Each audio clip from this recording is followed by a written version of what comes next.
India talked about strategic autonomy, how it had all the rights to look for its energy security and not need anybody's permission and did not need to side with anybody.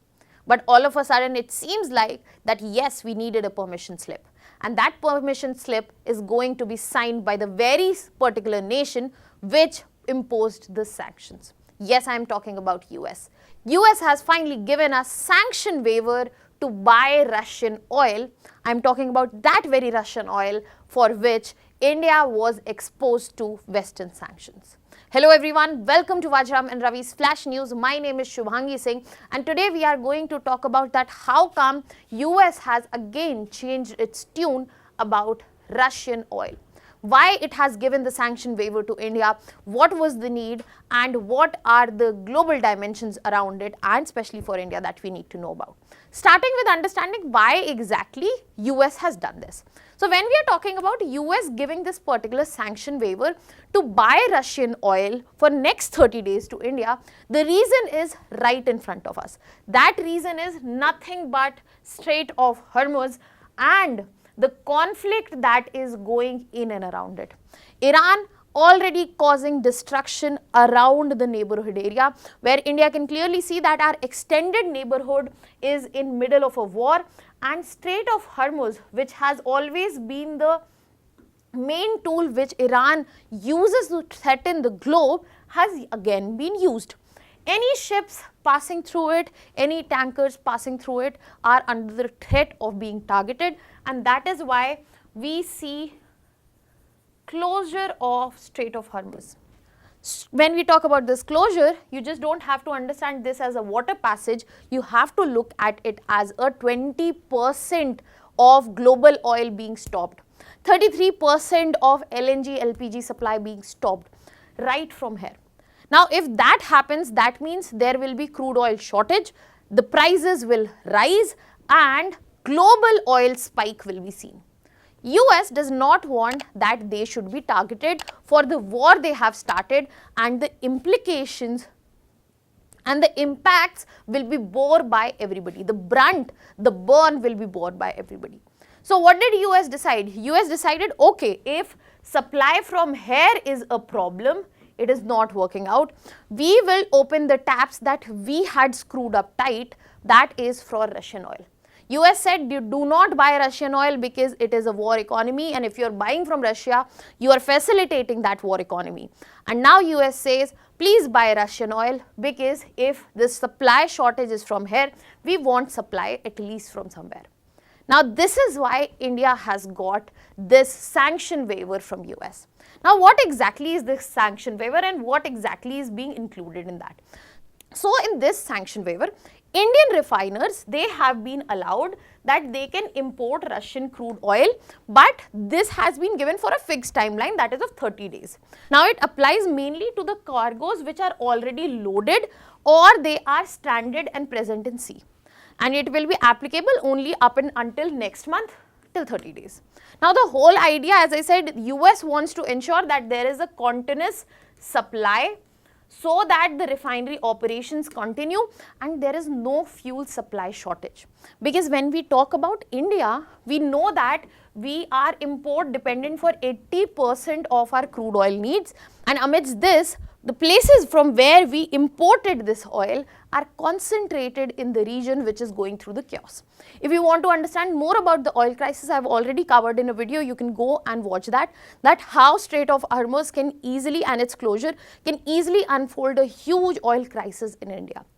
Now, this is a relief that India has got. Now, when we are talking about this particular waiver, we also have to immediately look into the fact that why are we so much dependent on Middle East, and why Middle East being war laden causes a oil crisis immediately, why it affects oil markets directly.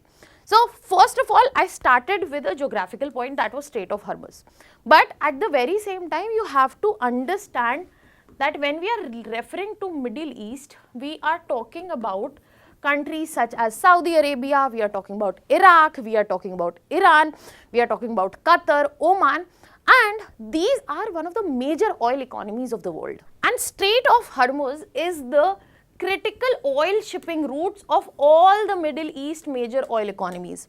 This and Red Sea route.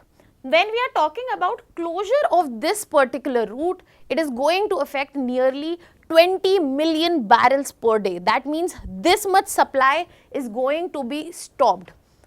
And the connection which is present for Saudi Arabia, Iraq, UAE, Kuwait, Iran, that will also be gone. So as a result, what we will see, the current crisis that we are already, the current problem is not just about the attacks which are happening, it is also about the shipping cost which is increasing, shipping premium which is increasing, tanker insurance premium which is increasing, and also how some shipping companies have to use diverted routes. And that is why this Middle East crisis is directly affecting oil market, because the global energy markets are facing a supply shock. They are facing an uncertainty and they don't know when this is going to be over. And that is why US has decided, you are facing uncertainty, okay, we'll solve problem. But the problem here is why US gets to decide. Why did US start this war when this was a possibility, when the Middle East countries were lobbying for US to not attack Iran because something like this was expected to happen? And why does US get to sign the permission slip for India? Why are we so bound to them? Can you tell me in the comment section that what are your thoughts around it? Now moving to the next dimension right around here is the fact that why India is so dependent on Russian oil. I have already highlighted more than 85% of crude oil needs are imported. We are world's third largest oil consumer. And when you look at recent years, our biggest importer was Russia. Even though because of Western sanctions and also punitive tariffs, we had decided to dial this down, but we have to remember after Russia invaded Ukraine, Russia was giving discounted oil and India was using as an advantage to ensure its energy security, to fuel the economy, and that is why India was one of the top oil receivers from Russia. Now, when we had to dial it down, definitely it would have had microecon. It would definitely had effect on the economy at the macro level and at the micro level as well. But once we have got this sanction, we get to maintain that. So Russian oil was not important just in terms of discount, but the amount of volume that we were importing was so huge that to change it and look for other resources was difficult. The amount of energy security that we had built on it was very difficult to divert and again make sure that it is ensured from other places. And in this very context, another thing that adds to it, that it was lower import cost, yes, but at the same time the inflationary pressure was reduced and also the refining margins, the refinery margins, that they were increasing. So economically a lot of benefit we saw, and also definitely the diplomatic relations with Russia is not something new. We have been partners for a very, very long time. Now, because of this very sanction waiver, there will be not just impact for India, but geopolitical implications that will be seen, because we have understood that energy security over sanctions is more important. If we would have completely removed Russian oil, then it could destabilize global market. We are glad that we didn't. Furthermore, if we talk about India, then when the sanction waiver has been given to India, this shows that India is a buyer, but a stabilizing buyer in global oil trade. This also shows that there is real politics which is present in energy sector as well. Because if oil flow is not maintained, if US hampers that, then US will also be targeted. Because for every country, the economic stability is important. And if the economic stability goes the other way, then US would also see the other end. So oil flow is very important for national and global economic stability. And we definitely have to also consider that this is a huge, huge relief and a added advantage to India's energy security. We have, as of now, we are sitting on 100 million barrels as of now, but if this would not have been given, there would have been reductions, because our strategic petroleum reserves are only limited to 53 million barrels.